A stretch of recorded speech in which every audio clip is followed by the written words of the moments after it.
15 अप्रैल 2008 उत्तर प्रदेश के अमरोहा डिस्ट्रिक्ट का बावनखेड़ी गांव। रात का समय था और इसी गांव के घर से किसी औरत के चीख चीख कर रोने की आवाजें आ रही थी। आवाज इतनी तेज थी जिसे सुनकर गांव के लगभग सारे लोग इस घर के बाहर इकट्ठा हो चुके थे।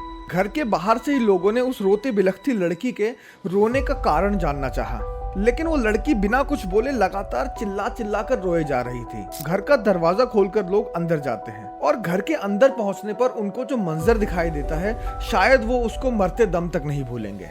हाय, मैं हूं आर्यन और आज की इस वीडियो में हम बात करेंगे उत्तर प्रदेश के अमरोहा डिस्ट्रिक्ट के बावनखेड़ी गांव में रहने वाली शबनम अली की, और जानेंगे कि कैसे शबनम ने प्यार में पागल होकर अपने ही परिवार के 7 लोगों की जान ले ली।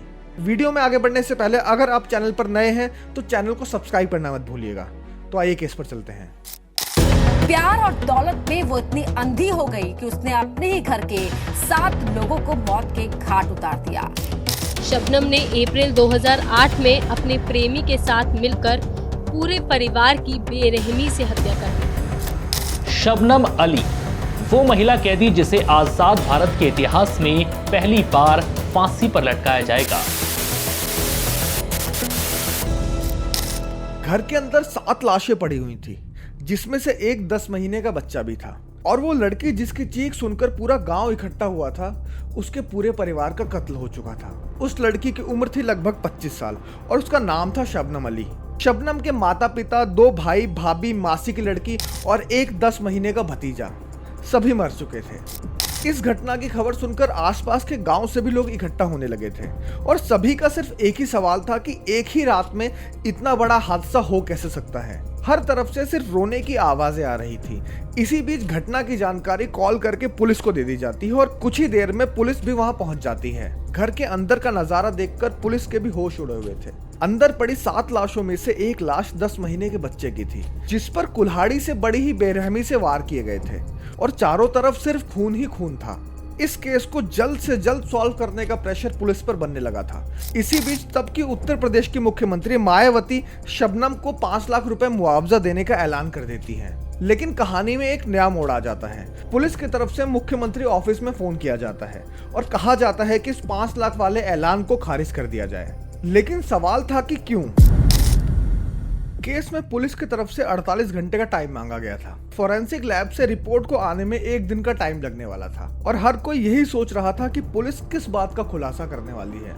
लेकिन अगले दिन जब फोरेंसिक रिपोर्ट आती है तो पुलिस को लगता है कि मानो उन्होंने कातिल को पकड़ ही लिया है। शुरुआत में सबको लग रहा था कि मरने वालों के परिवार में एक शबनम ही जिंदा बची थी, लेकिन ऐसा नहीं था। इस परिवार में शबनम के अलावा भी कोई था जिसकी सांसें अभी तक चल रही थी, और वो था एक 2 महीने का बच्चा जो कि शबनम के पेट में पल रहा था।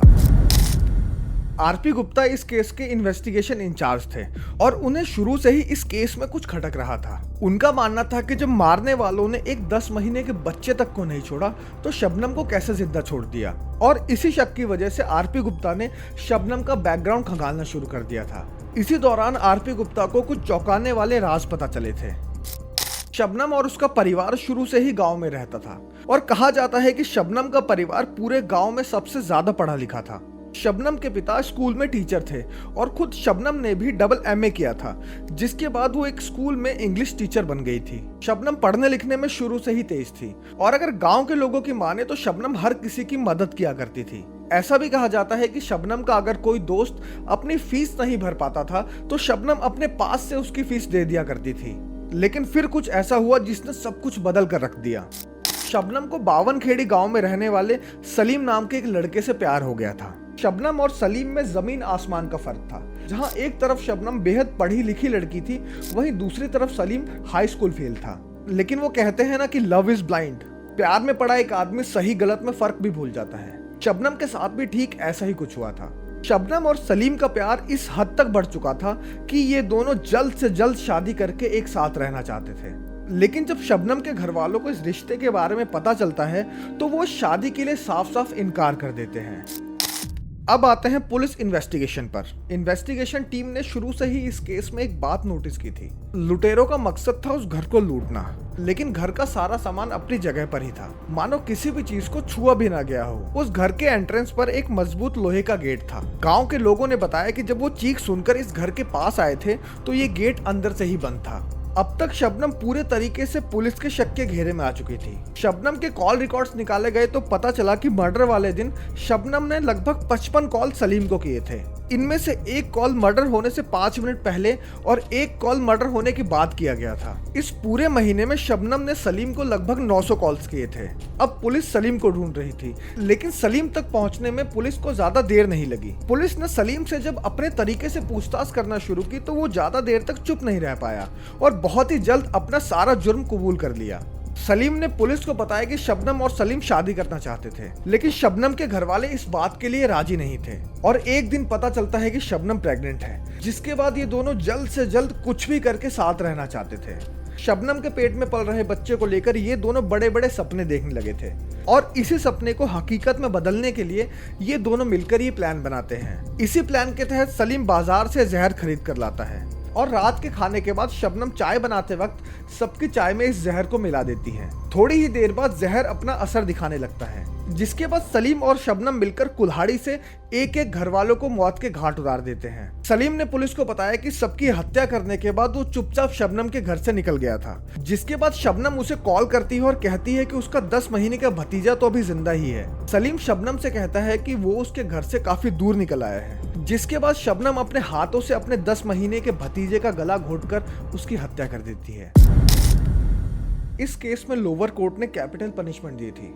7 लोगों की बेरहमी से हत्या करने के जुर्म में सलीम और शबनम को फांसी की सजा सुनाई जाती है। इस सजा के खिलाफ सलीम और शबनम इलाहाबाद हाई कोर्ट में अपील करते हैं, लेकिन इन दोनों की अपील को खारिज कर दिया जाता है। जिसके बाद ये दोनों सुप्रीम कोर्ट में भी अपील करते हैं, लेकिन वहां भी इनकी अपील को खारिज कर दिया जाता है। शबनम ने इंडिया के प्रेसिडेंट से लेकर यूपी के गवर्नर तक सबको मर्सी पिटीशन लिखी थी, लेकिन कहीं से भी शबनम को राहत नहीं मिली। साल 2021 जेल में फांसी की तैयारियां शुरू हो चुकी थी, लेकिन शबनम ने एक बार फिर से माफी मांगते हुए यूपी के गवर्नर को मर्सी पिटीशन लिखी, लेकिन उस पिटीशन पर डिसीजन आज तक पेंडिंग है। जेल में ही शबनम को एक बेटा भी हुआ था। बताया जाता है कि शबनम का ही एक दोस्त सैफी उस बेटे को पाल रहा है। इस केस में आगे क्या होगा ये तो वक्त ही बताएगा। आपका इस बारे में क्या सोचना है कमेंट करके जरूर बताएं, और अगर आपको ये वीडियो अच्छी लगी हो तो वीडियो को लाइक, शेयर और चैनल को सब्सक्राइब करना ना भूलें।